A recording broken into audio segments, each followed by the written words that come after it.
اللي معاه قرش محيره يجيب حمام ويطيره. انا يوسف التهامي العميد. نادي بيراميدز او الاسيوطي سابقا، كلنا عارفين البدايه العبثيه للنادي ده اللي كان اي حد بيقف في طريقه بيشتريه بالفلوس. تشرب شاي بالياسمين اشرب، لدرجه انه جاب رونالدينيو من اخر الدنيا عشان يحلل له ماتشاته، وبرده ما عملش اي حاجه ولا حقق اي بطوله. ومن فتره بيراميدز طلعوا بيان بيقولوا فيه ان السيد سالم الشمسي ملك النادي بيبدي استيائه الشديد من اللي بيتعرض له النادي، لا مش من اللي شغالين فيه، من اتحاد الكره ولجنه التحكيم. وهدد في اخر البيان وقال ان الموضوع ده لو ما اتحلش قريب انا هسحب استثماراتي من مصر. سلام مع الف سلام، خلي بالك من نفسك، هتوحشنا يا جون، هتوحشنا يا حبيب قلبي، مع الف سلامه. مين دول؟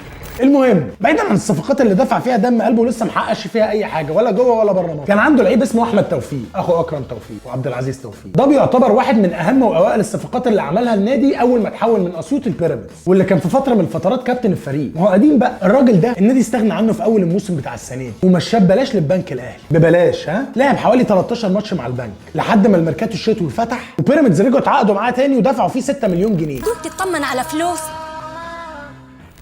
ده اللي هم لسه سايبينه ببلاش في اول السيزون. بس الراجل خايف على استثماراته. النادي ماشي زي الفل، بس في مشكله في اتحاد الكره ولجنه التحكيم. يا ريت اللي ماسك صفحه بيراميدز على السوشيال ميديا يعرف السيد سالم الشمسي اللي هددنا من شويه ان هو يسحب استثماراته، انه لو ما خدش الخطوه دي في اسرع وقت هيجي مصر مش هيلاقي حاجه يسحبها.